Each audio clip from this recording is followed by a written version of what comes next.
Welcome back to Dan's Messy Garage. This is going to be part 4 of putting a Holley Sniper on a 68 Mustang. Today, I'm going to attempt to send a tune from my laptop to the Sniper. Now, this is one that I kind of did my thing on an old tune I had from my Fairlane. I'm going to try to hook it up and send it to the Sniper and see if it works. I received the package early and I got the 90-degree fittings that I was waiting for. So now I can take this return line here, shorten it where I need it, and hook this fitting on. See, I had a temporary 45-degree on here that served its purpose. I also got a Y connector. Trying to get that out of here. Well, it's a Y. You plug it into the Holley Sniper, and then it has two, let's call them jacks or female areas. You can plug in the handheld display and a laptop. I still cannot find my laptop cable.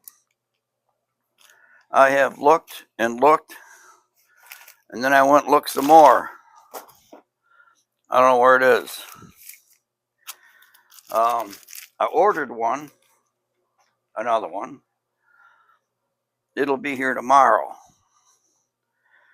Because without that, I can't hook the laptop up to properly tune the EFI system. I mean, I can get it to run, not running with the correct, it's just running too rich. Settings aren't right.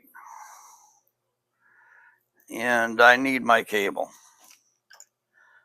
I thought maybe once I ordered the cable, I would find it. Find the one I have.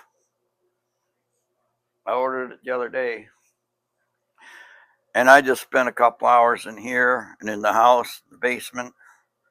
I can't find that cable.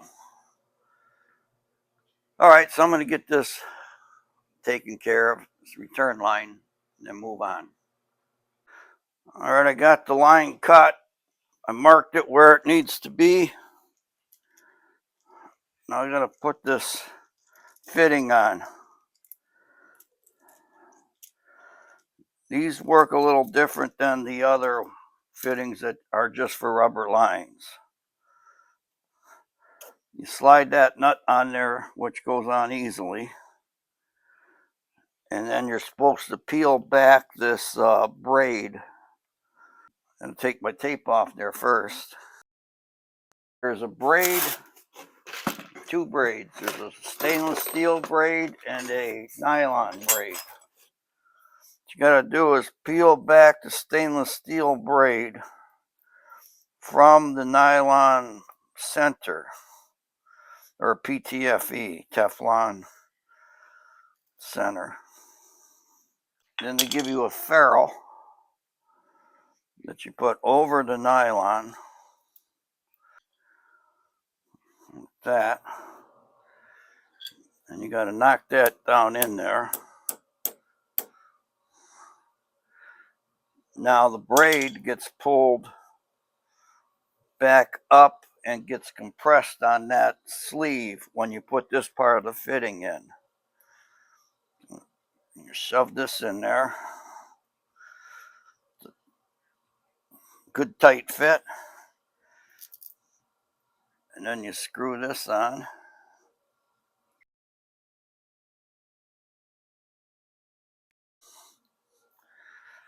And there's a 90-degree fitting like this inside the trunk, goes to the gas tank.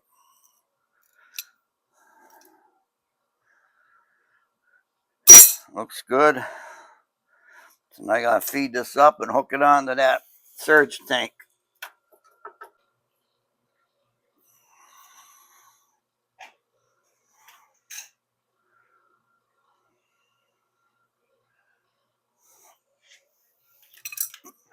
It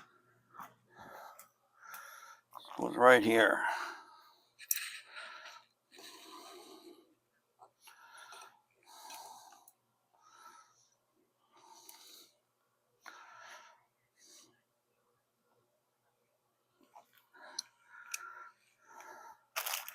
Okay, so now the return line is done. Fuel system done. I already went through and tightened up all my little zip ties holding this braided line along the frame rails. Well, it's not quite done. I got to put a clamp down on the frame here to hold the line that runs to the input pipe side of this surge tank. I just got to put a clamp like this on there. Just want to hold it some sliding around. I'm just going to take a self-tapper screw, send it down in there. I have the clampulator screwed in down there, and I ordered cables. Ordered a new cable. This is it. Goes from the laptop to the Sniper, because I couldn't find my cable. Even after I bought this, I thought I would find my cable. This came today and I went to hook it up, and I dug in my box right there that I've been using to hold my tools, and that cable was in there. So it's been in there all along, and I was just going crazy trying to find it. Now I've got this adapter. I'm moving on. Got this adapter. It's a Y. I need to plug this on the Sniper.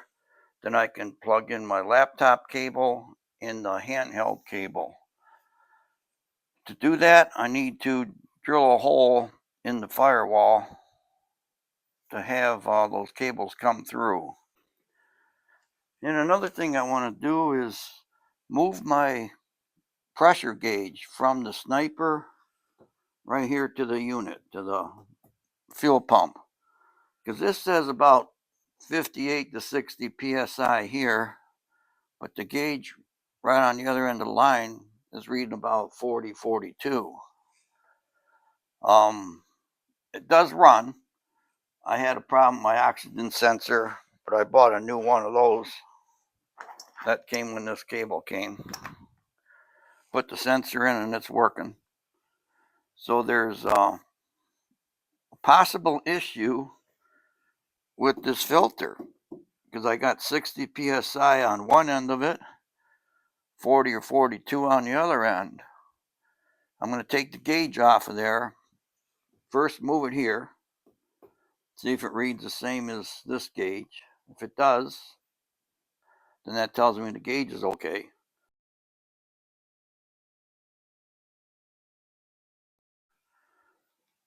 Okay, I got the gauge here. This happens to be an Earl's 0 to 100 psi. Remember when I bought this, I paid a lot of money for it.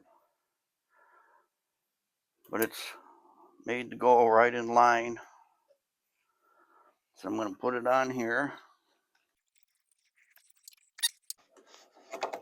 Now what I need to do, hook the other line up to the throttle body, otherwise it's going to spray gas everywhere. I'm going to go turn the key on. You guys watch. Now this gauge is upside down from that one, but 58 or 60 is like here, and on this one it's up here. So I'm going to turn it on. It might take a few seconds to get the air purged out. Here we go.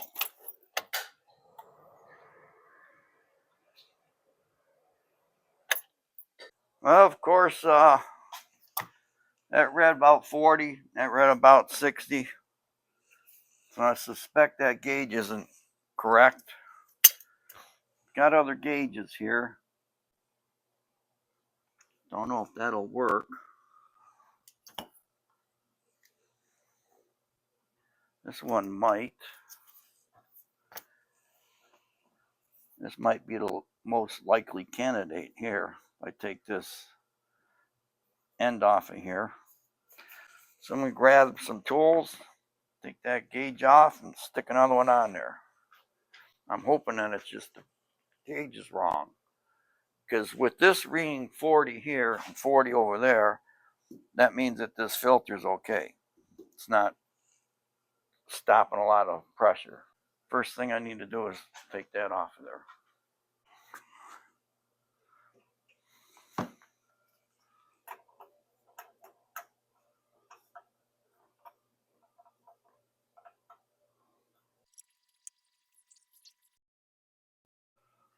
I'm going to turn it on, see if that goes up to 60 or not.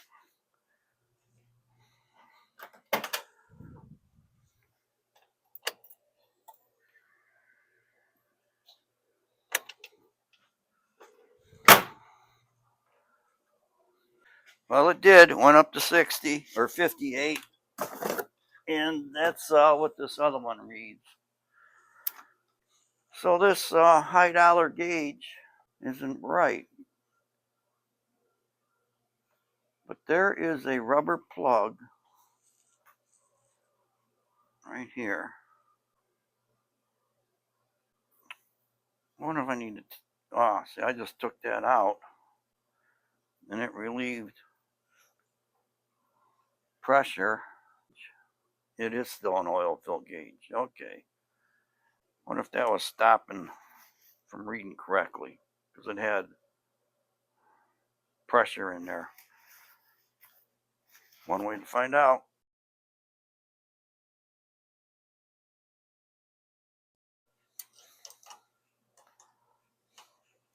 That'd be good enough. All right.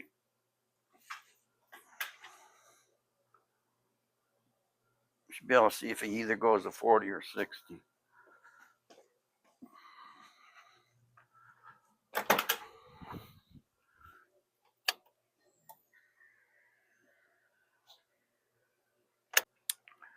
That went up to 60 or 58. So it was just the fact that it had pressure built up inside of it. I'm glad I got that figured out. So everything's all right. I'm just going to eliminate that gauge that I put on the throttle body. I don't need any confusion. This one's working. The car is running. I need to neaten up all my wiring and drill a hole to run that